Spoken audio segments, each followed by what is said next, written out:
innovation, workforce, skilling, etc., which is the theme that we are going to talk about today. On the innovation front, as it was mentioned by Ms. Trump yesterday, today we have India's largest technology incubator in Hyderabad called the T-Hub, which has been doing exceedingly well.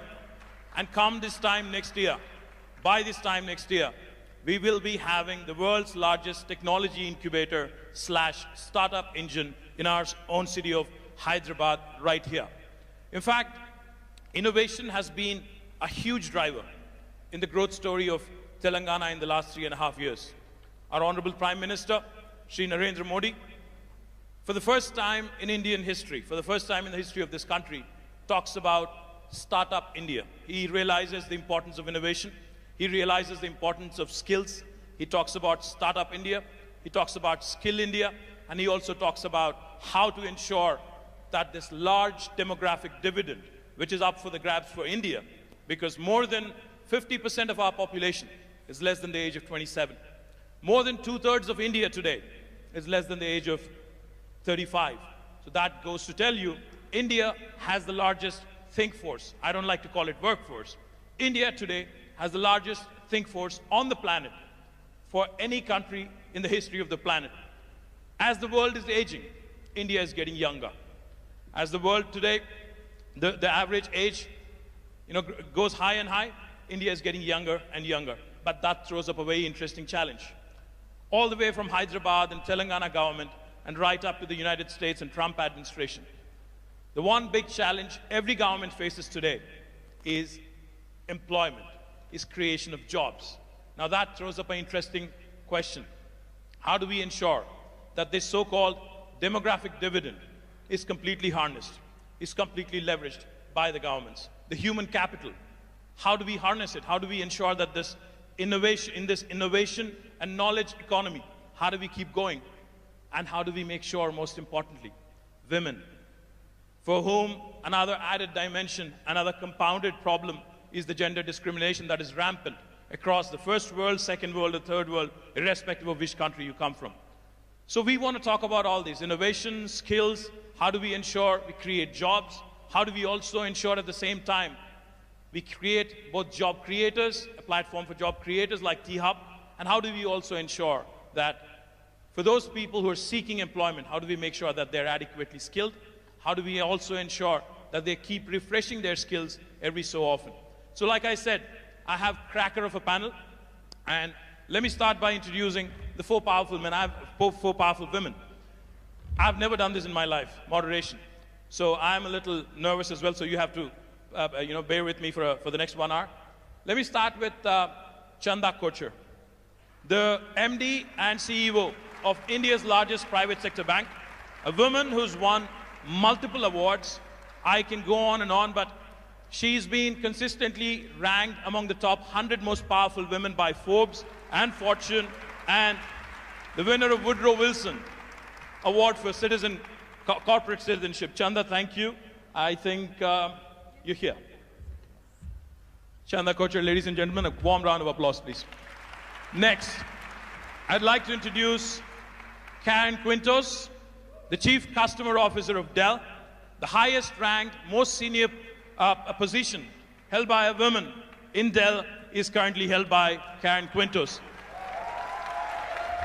Karen works very closely on the board of Dell, the highest and the most senior position, the executive position with Michael Dell and the entire team. So welcome, Karen. Next, we have a woman who's extremely popular, who's done significant work, who's been a tremendous pillar of support to a former UK Prime Minister, Prime Minister Blair, Sherry Blair of the Sherry Blair Foundation for Women. Ladies and gentlemen, please welcome her with a warm round of applause.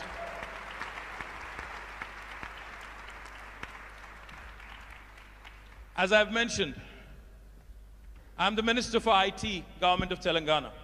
IT normally stands for Information Technology, but for the last 1 month and more so in the last 1 week, IT also in Hyderabad means Ivanka Trump. The lady herself is here, arguably the most powerful woman in the world. Warm welcome to Miss Ivanka Trump. With a warm round of applause, please.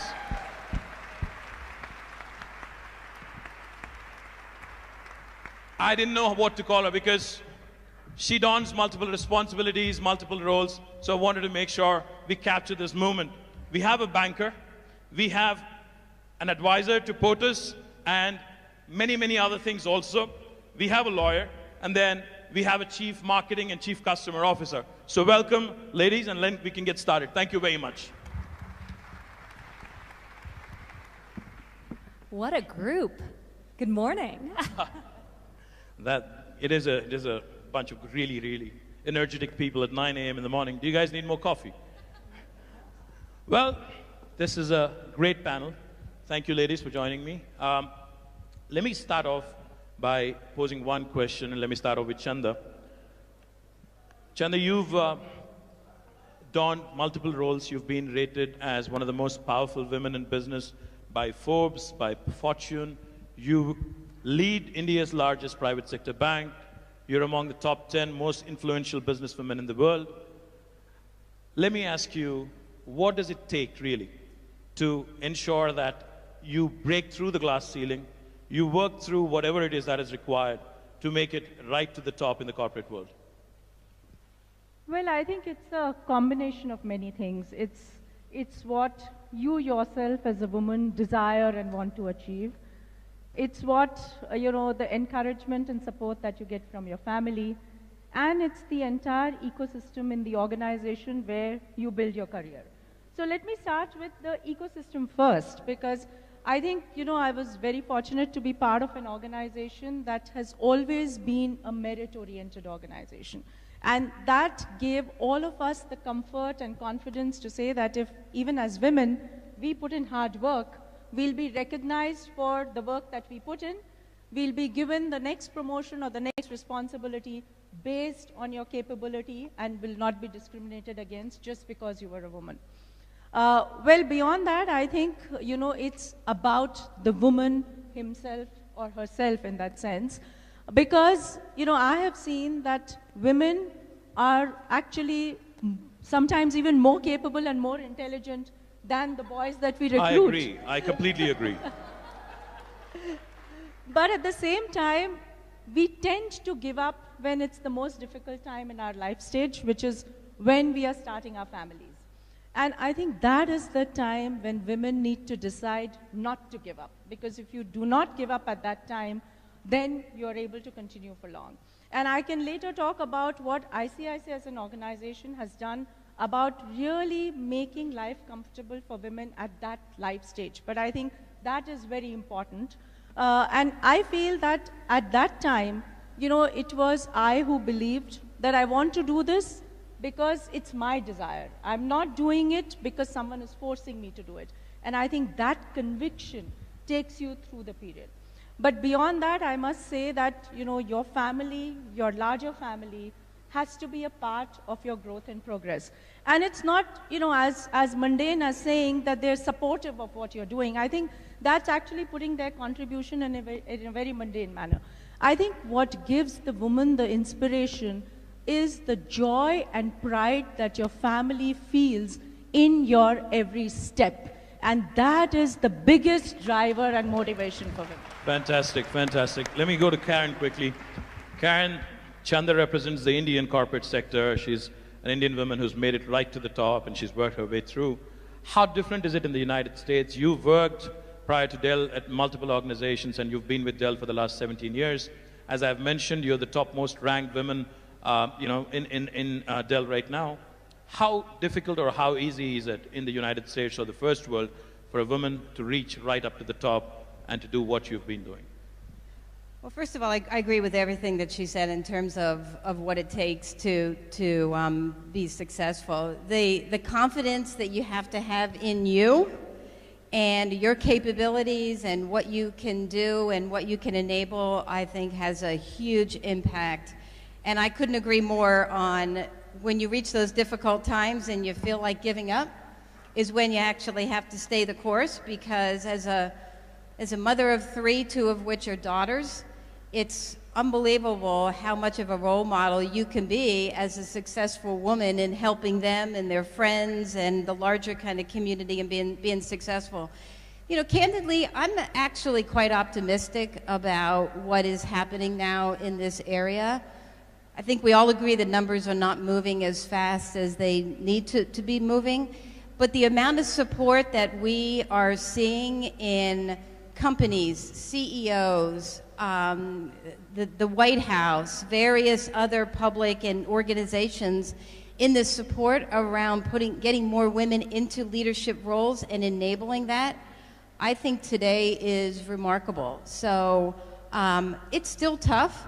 I mean, it's still a environment out there that is really conducive to men, candidly. And I think through policy change, through culture change, through having great leaders step up and really want to change the game when it comes to this, I'm actually optimistic that over the next couple of years, we're going to continue to see some real momentum. Great, great. Then we go to Sherry. Sherry, for those of you who are unaware, mine is the famous surname. She was a lawyer back in 1976. She started her own law firm. And for the first time in the history of Britain, she was the first wife of a prime minister who had her own career. I think that was the first time that has ever happened in British history. So Sherry, how difficult was it to be in the limelight and also to have your own career? And I'm sure there must have been a fallout, there must have been a few issues that emanate from it. So let's talk about it, and how difficult is it, again, to be in the spotlight again and to fight it out through your own career? Well, I think that, first of all, one of the reasons I was the first spouse of a prime minister to actually have gone to university, and that includes Dennis Thatcher, who didn't go to university, by the way, is just a generational thing. My predecessors, if you like, were of a different generation where girls didn't get educated. In fact, Dorothy Macmillan, the wife of Macmillan, the prime minister, actually told her daughter that she shouldn't go to university and stopped her going to university because she said all she needed to do was to know how to run a household. So there's a generational thing and a change in what we expect from women. What was it like holding down a full-time job as well as being married to the prime minister? Well, I didn't think after 20 to 25 years in my own career, where I'd worked when I had 3 children under 5, when I was essentially supporting my husband as he went on his political career, why would I change my job just because he had changed his? Now, this did cause... Absolutely. This did cause some consternation in Downing Street, because they basically expected me to be there to be the hostess and the support and to be wheeled out on the occasions when it was required. And I did all that, by the way. But one of the things that enabled me to carry on with my career actually was IT. Because by the time I got to Downing Street, I was able to conduct my business from Downing Street. So I might be dealing with my legal papers, I might be answering clients' queries from my desk. My client would not know where I was, nor would they know that possibly half an hour before that I'd been down greeting the First Lady of Tanzania to have tea with her. Now, I couldn't do that without IT, and that made a huge difference to me, and it's why when I left Downing Street and I was thinking, if IT makes such a difference to a fortunate woman like me, surely there must be opportunities for using IT to bring advantages to women entrepreneurs across the world. And that's one of the missions of my foundation, which is to help women with what we see as the 3 C's that they need for growing their own business. And the 3 are, we've mentioned one already, confidence. Because too many women are told what they can't do, not what they can do. The second C is capability, capacity, it's training, it's women, again, don't get the same access to education across the world as men do. Business is partly instinctive, but partly it's about knowing how to run things right, how to read a spreadsheet, how to build a business plan, how to make the right sort of pitch to get the sort of money that Chandra will then loan you the whatever capital that you need. And the third one is access to capital. And capital is a big issue for women entrepreneurs, and I know there must be many of them in this room that know only too well that when it comes to getting the money to grow and expand your businesses, it's very hard to move the needle, to get beyond the skeptical, often male officers in the banks who don't actually really believe that a woman can succeed in business. And so we work with our women to build those things, and we do that by using technology. And finally, I'd say this, you know, if we're going to do anything in this world, we've got to do something about men. All right. Yeah, that includes you. Men need to men need to understand that women are their equals. Men need to understand that women do face obstacles that they don't understand, and men need to understand that they need to do their share as well. I was recently at the American Embassy in Delhi, where we'd done a program with the American Embassy called We Can, and I know two of our women entrepreneurs who won that competition are in the room here. But we had a group of 25 Indian women entrepreneurs who came to present their business ideas. At the same time, the American Embassy had invited along some IT entrepreneurs that they had been working with, mainly men. And the women were talking about their obstacles, and yet one of the young men stood up in the audience and says, I don't understand what this woman is talking about. He says, sometimes when I go to an interview or to seek a business, people ask me about whether I'm married, and you know, I don't find that offensive, so why are these women complaining that they can't get any help and assistance, because when they come there, all everyone is asking them about is whether they're married. And that just showed the women were very firm with him about there is a difference, because for a man here, if you say you're married, people will think, oh, responsible, not likely, you know, got responsibilities, likely to be a good bet. For a woman here who's looking for capital and comes and they say, are you married? And she says, yes, I am. They think, oh, difficult, going to get pregnant, you know, got other responsibilities. So it's a completely different mindset. And unless young men, like the young men in those rooms, understand that, understand the difficulties that their wives and their sisters, and yes, their mothers are experiencing, then we're never going to change this dynamic. Thank you, Sherry. In fact, you talked about... Sherry talked about 3 C's: capacity, confidence, capital. I think the 4th C today, Sherry Blair. Ivanka, you are advising the leader of the free world. You have a unique opportunity to bring about a huge, drastic transformation across the world, especially from the women's perspective that Sherry so eloquently spoke about. In India, in Telangana, we do a bunch of things with the private sector as well. We work with Cisco in a program called Women Rock IT. We also work with Microsoft, another US company, in what is called as Girls in Technology. We also work with Facebook in what is called as Boost Your Business. We work with ICICI and a bunch of private sector players. My question to you is, how can a government, be it the United States or India or any other province in India or across the world, how can a government ensure that we do more in terms of policies for bringing in more women into workforce, ensuring that they're skilled, and also how can we work with the private sector in ensuring that we give a larger share to women, which is what we've been talking about. Well, thank you, and thank you for having me here today on this remarkable panel. So much of what was said was deeply inspiring, and I agree with wholeheartedly. So one thing I'd just like to throw out there is these aren't women's issues. We're half the population. So we have to just start thinking about them as critical issues, not women's issues. So the role of strong male voices in this conversation, to Sherry's point, is very, very important. Also, going back to something else you said, Sherry, I think one of the reasons we're seeing an explosion of women's entrepreneurship is because traditional workplaces often haven't worked for us. We are disproportionately providing unpaid care while also needing to support our families financially. In the vast majority of American homes now, all parents work. So women are working, supporting their families, and providing unpaid care. And often, and you know, after years and years, generations, these cultural, social, work institutions were not set up with the assumption that there would be two parents in the workforce. So we just have to fundamentally change things. It's starting to happen in the corporate world, albeit typically at larger companies, not smaller companies. It's a lot harder in terms of flexibility. Traditionally for people in tech and in finance, making more money, not for women working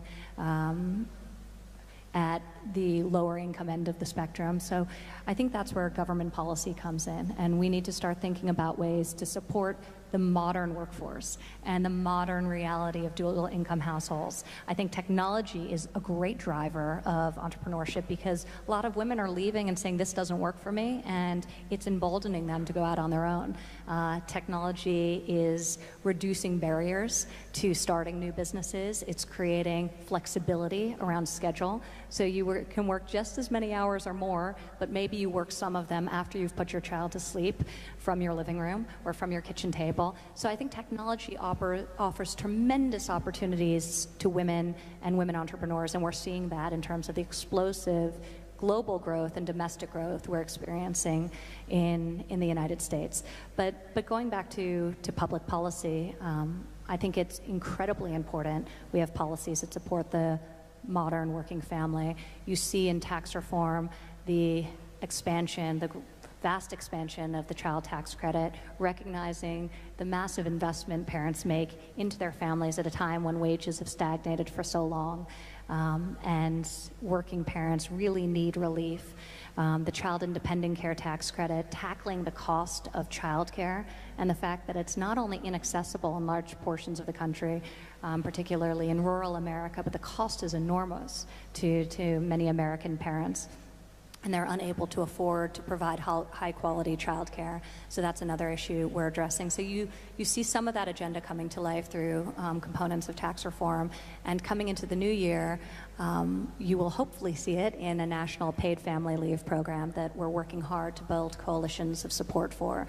The president included it for the first time ever in his budget this year, paid family leave, maternity, paternity, adoption, and I'm very encouraged by that step, and we'll be working with Congress to try and pass what is a long overdue policy.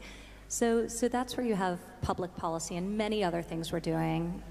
This is a panel focused on skills training and workforce development, and we're really seeking to fuel that and make sure that we have the best trained next generation, K through 12, rethinking what we're teaching and the alignment of what's being taught in the classroom with the jobs available in the economies into which the students are graduating, but also worker retraining and skills training for older workers whose jobs have been displaced or are looking for new opportunities in their own lives as well. So this is an area we've been very focused on, and I can talk about in more detail if the conversation takes us there. But you'd mentioned the private sector, and I can't say how important this is. I mean, it's really all innovation comes from the private sector. That's where it starts, that's where it originates. And government, and thank you to all of you out there and you incredible entrepreneurs who are taking some of the world's greatest challenges and obstacles, whether it's humanitarian aids or just providing a service better or reinventing or inventing a new idea. So it's incredibly exciting what you're doing, but government's role is to help fuel that, to eliminate barriers, to create an environment in which you can really accomplish your dreams and your goals, and we're seeking to do that domestically, and very excited about the work we're doing internationally to create opportunities for entrepreneurs and women entrepreneurs, especially in the developing world. Fabulous. In fact, let me compliment the Trump administration on, as you said, as you put it, long overdue, policy reforms which are in the offing now, and I do hope Congress passes it, and I do hope the Trump administration actually has a huge victory, especially in this very, very important sector. Chanda, you have a very ambitious ICICI digital village outreach program. You've already targeted 11,000 villages across 17 states, and out of which you've already created 7,500 women entrepreneurs. So what goes into ensuring that these women entrepreneurs in these villages from the rural settings, how are they empowered? How do you ensure that? I'm sure there must be obstacles in trying to bring them into the workforce. I'm sure there must be a lot of challenges. How do you overcome that? And how do you also ensure that they stay on top of their game? And how do they keep sustaining what they do? So let me take this in two parts. Let me also tell you what we do at ICICI to just encourage women participation in a large organization. And then let me tell you, as our CSR, what do we do in the villages to encourage women, in the rural areas. So in the organization, as I mentioned, we are an absolutely merit-oriented organization. And in fact, if people ask me, do you have special policies for women? We actually do not have real special policies for women. And I think the only special thing that we do is to create that environment where women feel confident that it's on the basis of their merit that they will rise. Fantastic. Having said that, we also realize that, at specific life stages, women need that special care so that they don't give up. And I'll just point out to a couple of policies that we've started. So we've started something called I Work at Home, where we allow women, especially the young mothers, or even women who have to take care of their elderly parents or parents-in-law, to work from home for extended period. And this is not just about sitting and doing some data entry in some corner, but we create a work environment where through the use of technology, we have their computers linked online with our back-end systems. We have, face recognition so that we know that it's only the woman who's working. We have face recognition to say that if there's too much crowd around the woman and children are moving around, then the computer will shut off. So in a way, we create a real working environment where over long periods, people can work from home and they do not lose out on their career progression if they're working from home. Fantastic. Fabulous. The other thing that we've started lately is actually to say that any mother who's got a child up to 3 years of age, and if that mother travels overnight for office work, we of course pay for the mother because she's going for office work, but we also pay for the travel of the child and the travel of a caretaker so that the mother can take the child and caretaker along. Fabulous. Fabulous. Chandra? So these are some of the things in an organizational environment. But coming to our skill training initiative, we've started a whole skill training initiative across India. And through that, what we've done is we train those underprivileged youth who are not able to afford higher education. For that, we picked skills which are actually relevant for this kind of youth. So we have about 24 training centers in urban and semi-urban areas in the country, plus around 500 villages where we have taken this skill training initiative. The training skills that we've picked vary from something like a tractor assembly and a tractor repair to electricals to dress designing, garmenting, web designing, and office administration and selling skills. And what we have seen is that as we take these training skills, especially to the rural areas, we have more and more young women joining these training skills. So I'm very proud to say that we train about 100,000 youth every year, and of that, 55% are women. Fantastic. A big round of applause, ladies and gentlemen. More than 55%. That's amazing. That's amazing. And this is what we were talking about before with really so much of the leadership happening in the private sector and government taking these great programs and fueling them and really bringing them to scale. So, some of the most successful examples of skills training we've seen when we've looked across the globe at various apprenticeship opportunities are when government teams up with industry or government teams up with technical schools, community colleges, creates curriculum, and then that curriculum is taught to students, and then on the other side, they get a job from a private sector employer. So really creating that ecosystem and making sure there's an alignment with the classroom skills and a curriculum that will actually lead to a good paying job. And a lot of it's outside of the traditional 4-year college track. I think in America, we've gotten so focused on the importance of university that we've really done a disservice to a lot of people who could have had great paying jobs, who could have gone a different route, who could have learned skills, and maybe had skills better suited to the work that they wanted to do, and would have benefited from technical education or apprenticeship and real on-the-job training. So I think there's a tremendous opportunity in what you're describing, and 100,000 people a year, that's amazing. So. That's Thank exactly you. what my point was. And since you asked, how do they stay into it? Absolutely. So what we do is we create courses where the content is such that it ensures them a livelihood.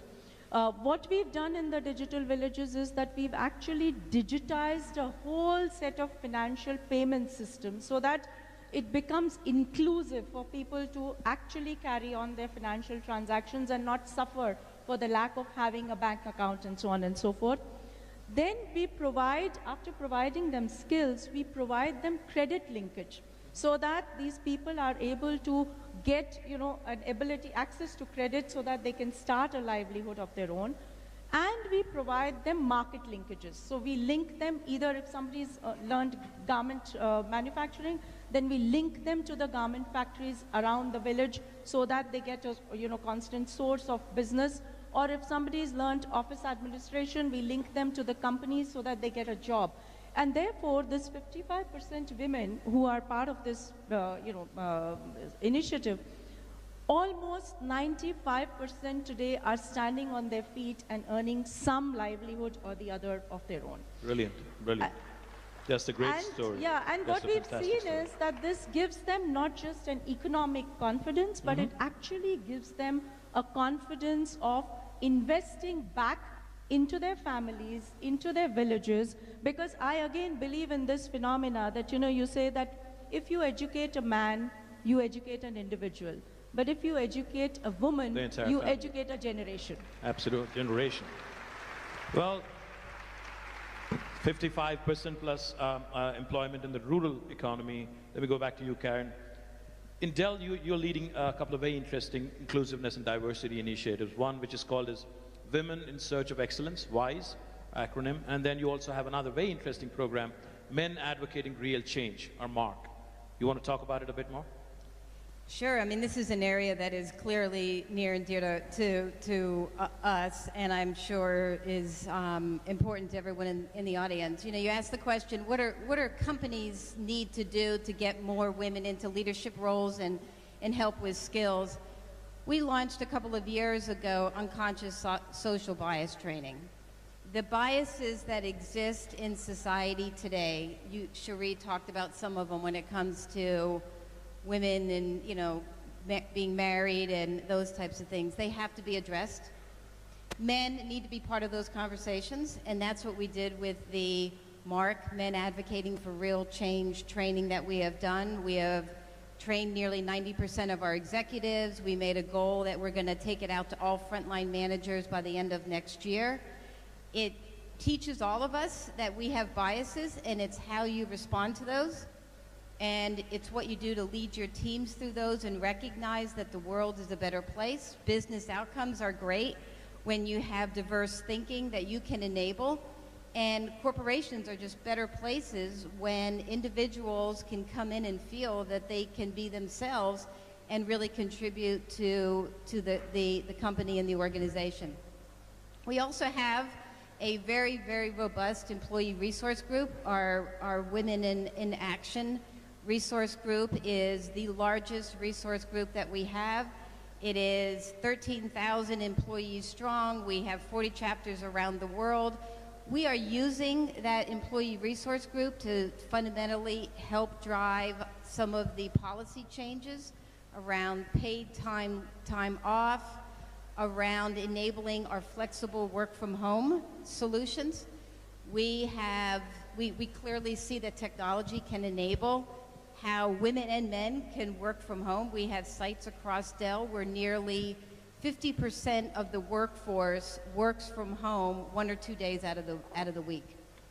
And this has actually been a huge enabler for us to hire women back into the workforce that have taken some time off, that have children, that their children are getting older and they want to come back. And there is an untapped potential labor pool that is out there of women that have master's degrees, that have started their own businesses, that we are actually rehiring back at Dell. And they're continuing to lead, you know, major organizations and functions for us. And a lot of that is enabled through a lot of these practices. No wonder you won the Working Mother of the Year, 2012, the award by the Working Mother magazine, because the work-life balance, I think, you talked about. So Sherry, going back to you, when you launched your foundation in 2008, you talked about how women being a part of the workforce is going to lead to stronger economies. You want to elaborate a bit on that and how and what your foundation has done to further the cause in the last 9 years?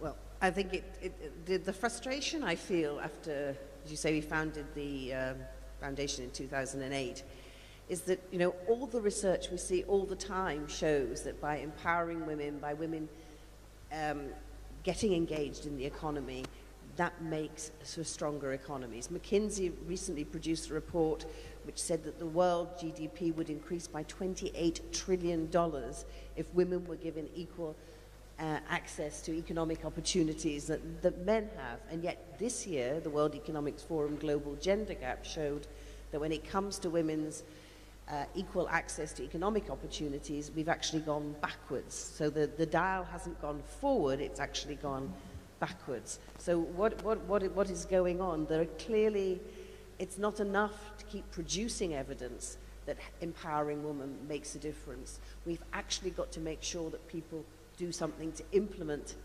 these things, because there are barriers. Take here we are in India, amazing country, vibrant, so much going on, and yet India has one of the lowest participations in the workforce of women in the world. Absolutely. It is right down there with some of the poorest countries in the world, and does worse, for example, than countries like Bangladesh. So only, I think it's 27% of women over the age of 15 participate in the workforce in India. And when you look at women graduates from India, 67% of those do not go on after graduation to participate in the economy. So that is a huge disadvantage for India. And if these women were contributing their talents to the economy, then the Indian economy would be doing even better. So why is that happening? And we've touched on some of those things. And what we have tried to do with our programs is to help women get the skills, to get the information that enables them to break down some of these barriers. We talked a little bit, you mentioned, Karen, about the women returners. You know, when we talk globally about women entering into the economy, we then often segue into girls' education, which is so important. But in a world where so many women get married very young, if we ignore the women, as you were saying, who after they've had their families, you know, and if you get married at 15 or even 18 and you have your children very young, you are still very active and got a lot to give in your 40s when you're possibly even a grandmother. And yet it's very much more difficult for women at that level to repenetrate the job market. And one of the ways you can reach these women is to bring them skill training, to give them access technology, so you reach out to them where they are, whether it's as in Chandra's program in the villages, and we did a great program with Mandeshi Bank in Pune recently, where they were already giving microfinance loans to women in the rural areas, and we added to those loans a component of business training. And as a result of that, we found that the women not only got the money, but they used the money more wisely, and therefore were able to increase their business skills. So I just wanted to tell you the story about one of the women that I met there, who'd been on our training course. And she was 37, she already had 2 teenage children. 6 years ago, she was working in her shop, and she cut off her left hand on a slicing machine. Obviously, this was a huge problem for her, but she picked herself up. She came on the course, got a loan, And as a result of the business training, realized that she needed to diversify her business. As a result of that, it ended up increasing her income fourfold, which enabled her to pay for her daughter, who she wants to become a doctor, to stay on at school beyond the age of 15, which was the age that she herself got married. But I asked her to describe her day for me, and I just wanted to share this with you. So she gets up at 5 o'clock in the morning, and she then, from 5 to 8, milks the 10 cows that she now has to produce milk to go to her store. She goes back at 8 o'clock, and she then feeds her family and gets her children off to school. At 10 o'clock, she goes to her shop. And by the way, remember, she's only got one hand. And she works in her shop between 10 o'clock and 5 o'clock. At 5 o'clock, she goes back and milks the cows again until 8 o'clock. And then at 8 o'clock, she goes home and she feeds the family again and prepares for the next day, and she goes to bed again then at 11 o'clock at night in order to get up again at 5 o'clock in the morning. That's a woman who is absolutely devoting herself to getting the best out of herself and her family. And she's the sort of woman that, by supporting and the fact that she's done so well, has increased her prestige in her village as well. So, you know, these are the sort of programs. Now, the other sort of thing we do is for a different level of woman entrepreneur, and we have what we call our blended learning training programs. These are like 3-month mini MBA courses. And the point about the blended learning programs is, though the women come together to do the business training, most of the course is delivered over the internet so that they actually don't have to leave their businesses. Because if you're a woman entrepreneur and you've started a business and you're progressing that business, but you need the business skills to expand that business, it's sometimes very hard just to walk away and leave that business. But by using technology, we can provide training to women where they are so that they can carry on their businesses and still get the skills that they need to develop. So a program we have in Nigeria, for example, it's called The Road to Growth. One of the women on that program who did our course, for example, was a psychiatrist trained in the UK. She came back to Lagos to start a mental health clinic. And she said, you know, I'm obviously an intelligent woman, but no one had ever taught me about business skills. So I start this business, I know how to do the medicine. But, you know, then it's a question of, well, how do I manage my finances? How do I manage my staff? How do I present a business plan?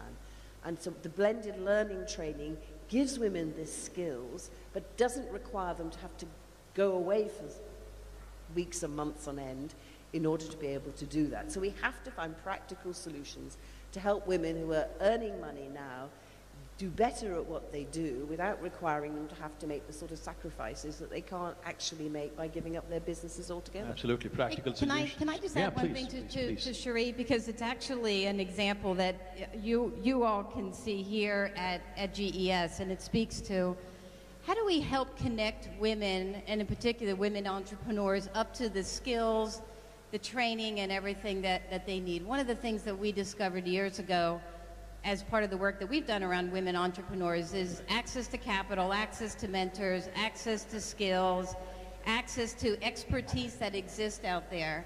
And through technology, we built this platform, and you can see it in the Dell booth, called Alice. So think Angie's List for women entrepreneurs. It's built on a technology platform.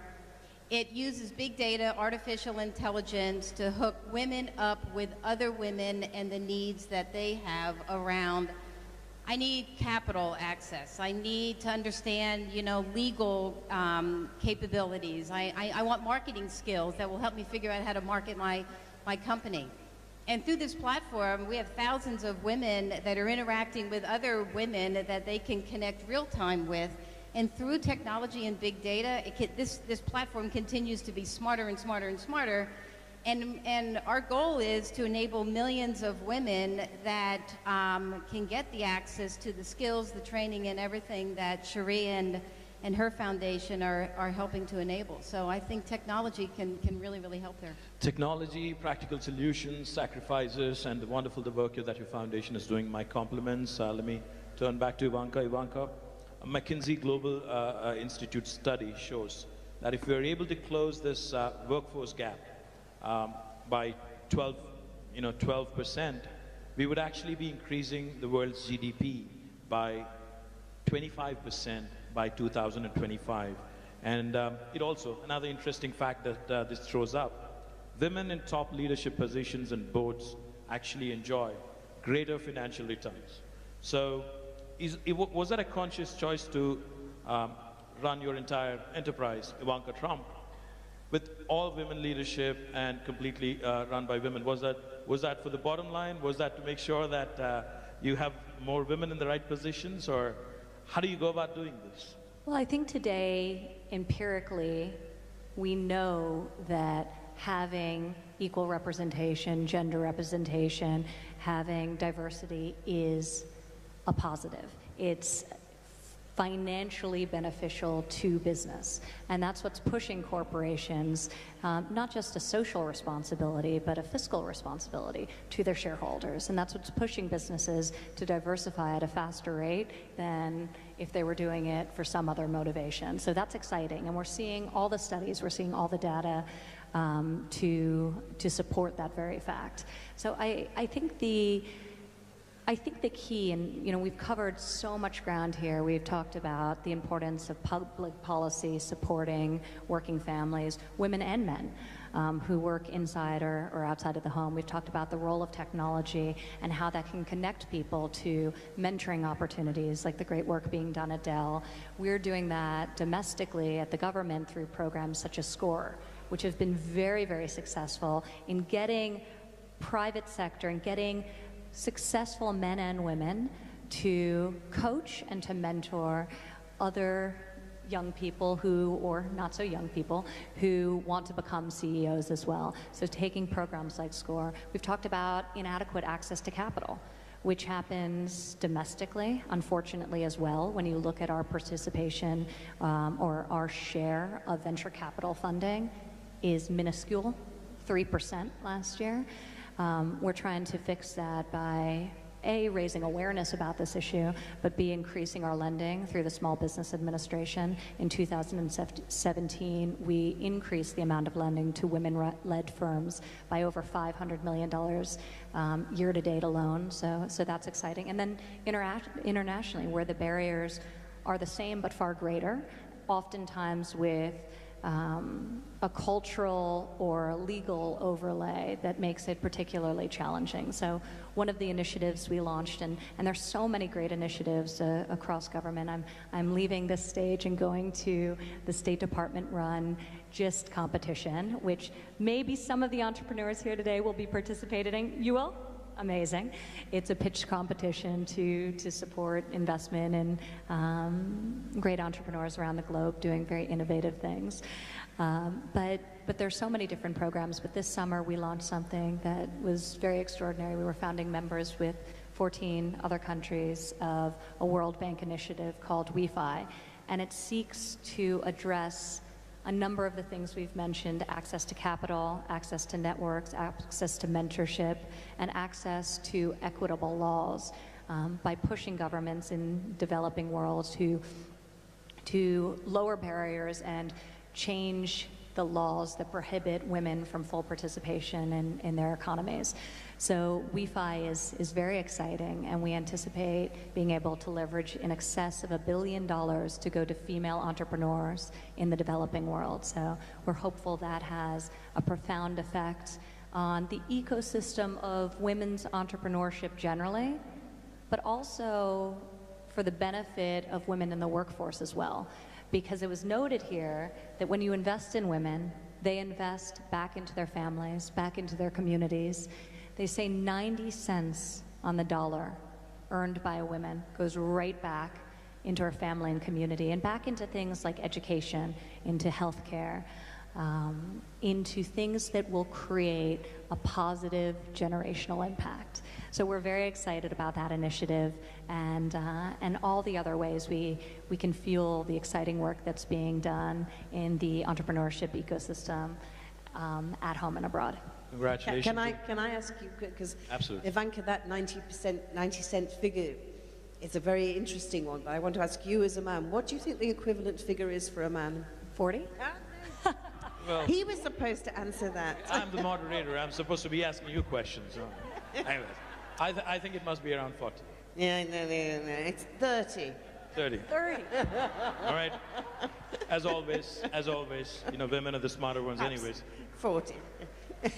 But you know what I think? I was trying to But do do you know what I think about that? You see, I think there are plenty of men who also invest 90% of their efforts into their family and into their community.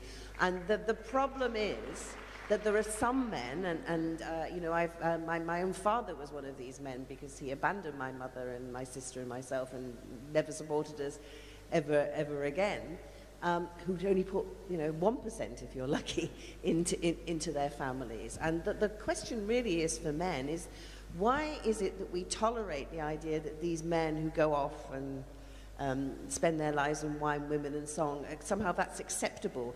The men who put 90% of their efforts into their families should be speaking out more loudly and saying, these men that don't do that actually are letting us all down, rather than just shrugging their shoulders and saying, oh, well, women, they do 90%, we do 30 to 40 as men, but that's okay. Because actually, it isn't really okay, is it? It's true, and I think this is something, Sherry, that I'm glad you brought up, but I'm actually very optimistic about, because I see the landscape changing, and especially when you look at the next generation coming up. I think women don't view themselves as purely providing care for their families. They want to work. In many cases, they need to work to support their families.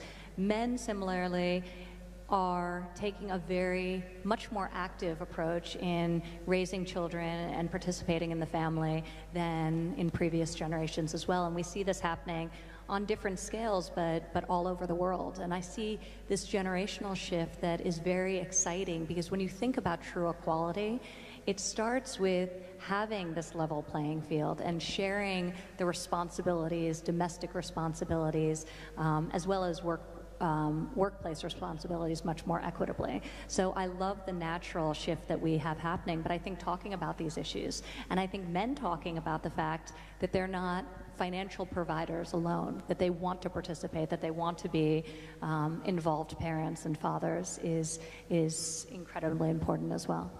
Now that you raised a very personal question, let me throw a quick question to all of you. I've learned that all of you are privileged to have a daughter, also each of you. I have an 8-year-old daughter also. So what would you say is the single most important thing that you would like to see changed? We talked about multiple things. We talked about capacity, we talked about confidence, we talked about mentorship, we talked about collaboration with the private sector, we talked about rural sector. What is that one single important thing from a government and from the societal perspective that you would like to see differently, say, a decade from now? We'll start with you, Ivanka, and then we'll move on to others. We have about 5 minutes, so let's make this crisp. Well, I think I have a 6-year-old daughter, and I'm actually trying to get rid of some of her confidence. But I think the purity of a young girl and the lack of assumption around what her role is, what she should do, what she shouldn't do, what she should like, what she shouldn't like, the longer we can preserve that, the better. So I'm always inspired by my daughter, because she makes me realize how many ingrained biases even I have that I don't realize that I'm accidentally putting on one of my children, my sons or my daughters. So I think look at our smallest children and see the world as much like they see it as humanly possible. And hopefully Arabella grows up in a world where she's never told she can't do something because of her gender. Certainly, she'll never be told that by her mother. Fantastic. A big round of applause, please. Ingrained bias, which is even within all of us. Tell me about it. I'm a man, so I'm obviously going to have a little bit more of that. Chanda, a quick point on what you would like to see differently a decade from now, the single most important thing. Well, as you said, we all have daughters. I have a daughter, and I think the proudest thing for me to say is that while today here I'm sitting as a panel member, my daughter's sitting here in her own right as a woman entrepreneur, Can we as a have her stand delegate up here, please? Miss Kocher's daughter. There she is. A big round of applause to the young lady. What's her name? What's her name, Chanda? Aarti. Aarti. Many congratulations, Aarti. But what I say is that for me, my biggest inspiration are my children. And, why is my daughter my biggest inspiration? Because I think at her age, I expected my mother to do so many more things for me than what she expects her mother to do, because she doesn't find the mother around. She's a strong young lady. So, yes, Yeah. so much around. So I think it is about, this is an entrepreneurship summit, so I would say it is about 3 E's for women: education, encouragement, and empowerment. Education, encouragement, and empowerment. Yeah, Big round of applause. If we do that, I think sky's the limit for all women. Fantastic. Sherry, your thoughts on what the single most important thing is that you'd like to see differently a decade from now? Well, I've got a daughter, I've also got 3 sons, and if you were to ask me, what's the most important thing for my daughter, I think the most important thing is actually to marry well. And if you choose the right partner. Choose the right partner. And therefore, when I talk about what I want to see for my daughter, I actually think more about my sons, because as a mother of 3 sons and 1 daughter, I have to actually think, how am I bringing up my sons? And for a long time, my main concern was that one day my boys would come to me and say, "Mum, here's my girl that I'm going to marry, and I want to let you know that she's going to stay at home and look after me." Fortunately, that hasn't happened. My youngest is only 17, so if he came and say he wanted to get married, I'd be a bit upset. But my 2 elder boys are both married to very successful career women themselves. But the one thing I said to both of them before they got married, the day before, I said, "I know you're all very proud of your wife and her career and what she's doing, but the crunch time will come is whether you're prepared at some time in your career to take a step back in your career so that her career can flourish." Because if you constantly think that yes, you can have a career, but it's always secondary to mine, then it's never going to quite work, is it? Because the girl will always then have to take the Since you mentioned choosing the right partner, one of these days when I'm going to catch the Prime Minister, I'm going to talk to him about his perspective as well on choosing the right partner. Can you also mention to him when is the time when he's going to take a step back in his career so that I get on with mine? Absolutely. I shall ask him that. I do think, though, and I just want to layer something on top of that, because I do think you're right, that conversation needs to be happening about who's going to step back if somebody is going to step back. But I do think we have to do a better job of recognizing that all women are working women, whether they're working inside the home, raising their families, or whether they're working in a professional capacity. And I think we have to celebrate that decision either way, but we need to create an environment in which people can make the decisions that are right for their family. So destigmatizing men making the choice to do that, but also not disincentivizing or not frustrating women who choose that as the right path for themselves as well. Well, they're actually out of time, but I want to say one thing. No, absolutely. In fact, all I was going to say what is needs to change. I think we need to see more women and girls in STEM-related roles, whether they are entrepreneurs that are creating innovative technology, big data, all of that, or whether it's girls that are graduating with STEM-related degrees. The numbers are really scary, and that is where the jobs are going to be. The salaries are going to be higher, the job security is going to be greater, technology is permeating everything, and what I would love to see is a much more balanced set of graduates and women that are in STEM-related fields, because it's going to be a huge business imperative for many, many companies and governments around the world. Well, while we are out of time, I think I have some very powerful women in the world sitting on this podium, so I'm going to take my liberties. I'm going to ask the organizers to give us 2 more minutes, and then we'll close out some final thoughts. Chanda, on what do you think, again, on skills, training, capacity? We covered multiple issues. Final thoughts, closing remarks on what we should be doing. Say, 60 seconds? Yeah, so I said that, education in terms of in empowerment, you actually cover everything, whether it's skill, access to credit, and all that. And in terms of encouragement, it's the social approach towards women. But I want to take 1 minute to talk about India, because this is a forum where I think we should talk about India. And I just want to say that, for India, this is today a matter of both celebration, because India has come a long way, as well as a matter of resolving that there is lots more to do. So, clearly, as Sherry said, that, not even 25% of the graduated women really participate in the workforce. And therefore, the same McKinsey study says that for India, actually we can add in the next 8 to 10 years, $700 billion to our own GDP if we actually bridge this gender gap. But the way I look at it is that I think this is a glass half full, because that is what is the potential for India and India's GDP. But while we have a lot to do, I think I just want to tell this forum that I think India still does much better than many, many other countries in the world. And let me take, it's a wide spectrum. I mean, you do not have a country where you have 100 million families impacted by the self-help group movement, of which 85% of that self-help group people are women. Out of which 20 million are in Telangana. Yeah, yes, absolutely. So you move from there to the whole entrepreneurship thing. And I think India's economic structure is changing. It's no longer just a manufacturing or a services economy. It's now becoming an entrepreneurship economy, an economy of value chains, which gives women more and more enablement to create their own niche and to start their own careers. And what bigger testimony than to say that in India we are able to put up a platform where more than 50% participants are women today, sitting right here. Fantastic. Big round of applause to the ladies, the women entrepreneurs who showed up at the Global Entrepreneurship Summit. And then let me take this little further to say that it's India that has produced, sportswomen in fields that get us medals and, things like wrestling and gymnastics, which were so far, typified as being men's sports.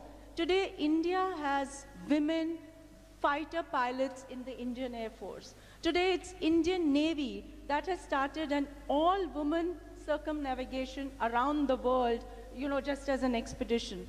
Today, India has a defense minister who's a lady. Today, India has, senior ministers who are ladies, and there is no country in the world where 40% of the banking sector is headed by women. Lovely. That was a great note, great closing note from a banker. Ivanka? First of all, I appreciate the discussion and all the panelists for just a really great dialogue that happened here today. But I do want to follow up on something that Karen was talking about as it relates to STEM education particularly. Because when you think about the landscape in the developed world, where there has been better access to capital, certainly, than in the developing world, and more progressive policies to support working families, in some cases better than others. But there has been a stagnation in terms of closing that gender wage gap. And it's really sort of persisted and stayed, it closed, and then flatlined over a decade ago. And it stayed that way. And when you really break down the reason for that and what's causing that, it's women traditionally have in fields, and when you look at industry segmentation, you have a lack of participation of women in higher growth fields like STEM fields and computer science fields. And you also have an unfortunate circumstance where traditionally women-dominated sectors of the economy are undervalued financially and are underpaid financially. So I think both need to be disrupted. We need to get more men into so-called women's fields, and we need to get more women into STEM fields where our participation rates are really abysmal. I'm incredibly fearful that when you look out and you think about where the future of work is going, that if women continue to represent only 13% of engineers in the United States, or continue to represent only 24% of computer science professionals, that the gender wage gap is actually going to grow as opposed to contract in the years to come. So I think this is something we need to address. It's something that this administration in the United States is very, very focused on. Each president has the opportunity to prioritize for the Department of Education what they want them to focus on. And the president issued a presidential memorandum just last month instructing the Department of Education to prioritize STEM education. And in the guidance required that gender and racial diversity be considered when granting the money towards all of the different programs, so that the programs are actually designed to encourage gender diversity and to encourage racial diversity and to prioritize computer science. So I think it's critical that we think about occupational challenges and making sure that there's more equitable balance in especially the high growth industries as we look forward and as we think generally about the future of work in our own countries and around the world. So more men and women's domains and more women and men's domains as well. Then they wouldn't be sort of women's industries. Inclusive growth, closing down the gender gap.